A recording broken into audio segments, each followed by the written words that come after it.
Hey guys, welcome back to another episode of Hawk Talk. Today, Saaketh and I are going to be talking about what the Seahawks' next steps are for trading Russell Wilson and releasing Bobby Wagner.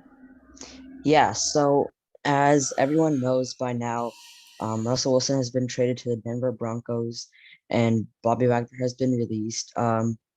This was a huge day for Seahawks fans and the Seahawks organization as they, just put it simply, they lost the only remaining players from the Super Bowl era.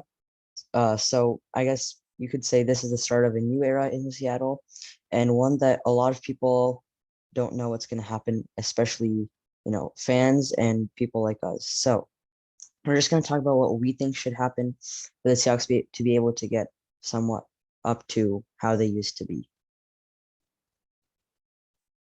So, Okay, go ahead. yeah. So basically, what I was going to say is the quarterback position is kind of, in my opinion, undefined at the moment because they could draft Malik Willis and have a build for the future starting from now, or they could continue with Drew Lock. I mean, they have the draft capital to do either one.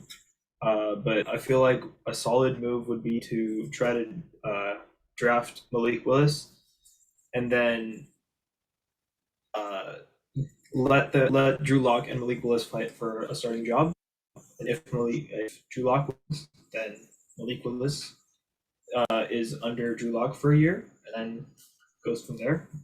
Uh, but if not, I feel like Malik Willis would also be a great viable option. He has a really deep arm, like Russell Wilson did. So the receivers are going to be happy with that. Here's the thing. I feel like Malik Willis is gonna go. I feel like for me personally, I feel like he's gonna go earlier in the draft. I think he's gonna go top five maybe, or the Seahawks aren't gonna have an option to pick Malik Willis. But for quarterback, if they do, um, I don't know, maybe like someone like Matt Corral. But here's the thing. I don't think the Seahawks are gonna choose the quarterback. And to be honest, neither would I if I was part of the Seahawks because here's the deal.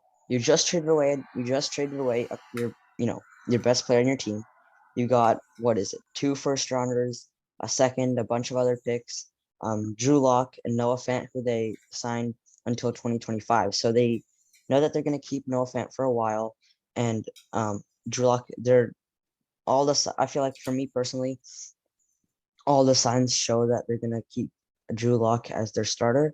So I feel like the best option would be to try to see if one of the stars that was supposed to go earlier in the draft falls to number 9. Like maybe Kayvon Thibodeau or like I don't know, just someone or Evan Neal. The Jets are probably gonna get him, but Sauce Gardner. Um, Kyle Hamilton could fall to 9, but we don't really need him as we have Jamal Adams. But yeah, so I We just feel also like have Andre Diggs, so yeah, the safety yeah, spot is pretty much filled. yeah, and as for safety, moving into our next segment, I think that what the Seahawks first need to do is I think they first need to get Jamal Adams as a sub linebacker or do whatever they did in the 2020 season. Because in that season, Jamal Adams recorded 12 and a half sacks, which was, a record. And he just had a tremendous year. This year, he obviously had like picks, but he just had a bigger impact last year. So, or I guess technically 2 years ago. So I just feel like the Seahawks should start by getting that defense back to what they did with Jamal, and they have to rely on Jordan Brooks a lot because Bobby Wagner is gone, which is also unfortunate. I And mean, Jordan Brooks is also a viable linebacker. We saw not what he viable. I did feel in like the he's good though. Like he's actually like yeah, very good. he's a very good linebacker. We saw what he did in the latter part of the season last year. Yeah.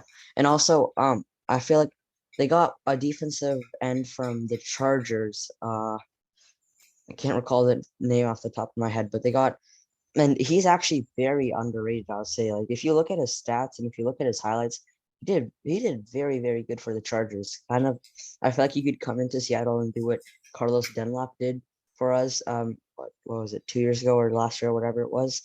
Just get a lot of sacks, pressure the quarterback.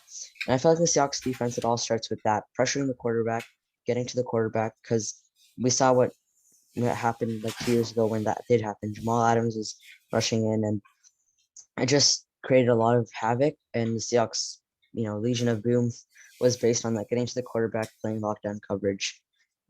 So I feel like that's what they need to do on defense. I mean, yeah, I agree with you. I also think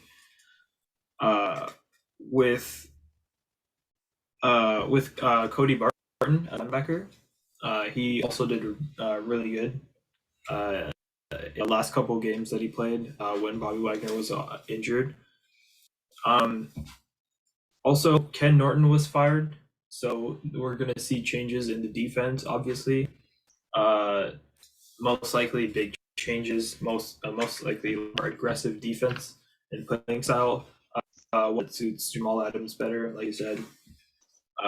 So yeah, everybody's going to have to step up and do the role to get back to some resemblance of what it was in past years. I also feel like we need to improve our cornerback spot because we did get Justin Coleman, which was a good addition. I don't think DJ Reed is on the team anymore, if I'm correct. I don't think he's on the team. I think a different team signed him because I know he was a free agent this year. What was it? Sidney Jones, we signed him again, which is, okay, it was decent. But we just need a good cornerback. If possible, I feel like Sauce Gardner would be a great addition to the secondary if he I don't think falls. we're going to Sauce Gardner. I think the Jets are. I do think that, but Kyle, I do feel like the Jets could draft Kyle Hamilton. I think obviously I feel like it's up between Sauce Gardner and Kyle Hamilton. If I was the Jets, I would probably take Sauce Gardner.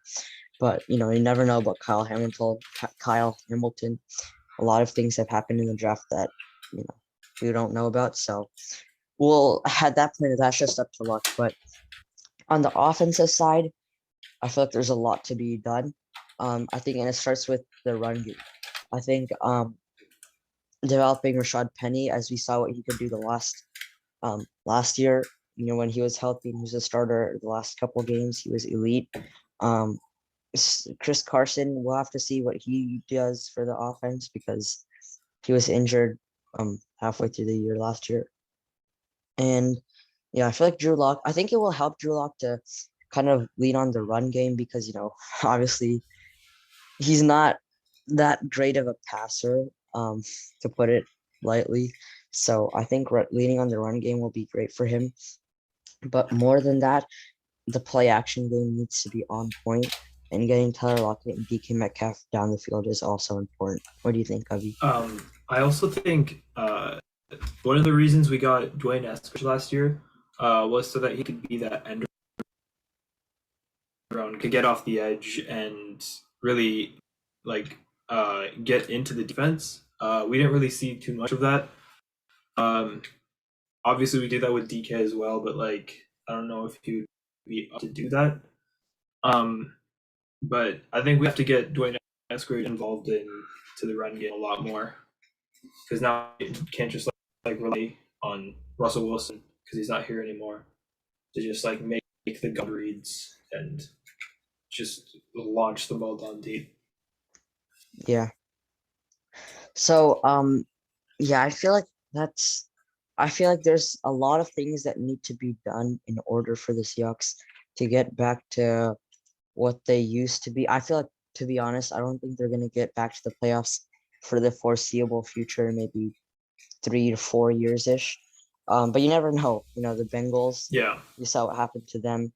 You never know as the 49ers, you never know, but it's just a lot of things need to be done and quickly because let's be honest, Seahawks fans have gotten kind of spoiled with all the winning seasons and making it to the playoffs. And it's just been kind of automatic, kind of like the Lakers in basketball, getting to the playoffs every year pretty much. Yeah. So, I just feel like it's the start of the new era. I'll just say that, and we'll just have to see how it goes. For the corners, going back to that, also Trey Brown. He's coming off of his injury, so we're going to be seeing him. And he did amazing, outstanding, like pretty much locked down the entire time. It's going to be great to have him healthy and play again. So Yeah. Yeah. So yeah, like I said, a lot of things need to be done. This is just what we think could happen or what we think should happen in order for the Seahawks to get, a bit better. And I mean, like I said before, we'll just have to see where the season takes us. So yeah, that's pretty much it for this video. I know we haven't been uploading in a while. We just wanted to see how things went over the off season, and the draft is coming up, so we will be making a video once the draft ends about what we think this draft went. So stay tuned for that. Thank you for watching. We'll see you guys in the next one. Thank you. Go Hawks. Go Hawks.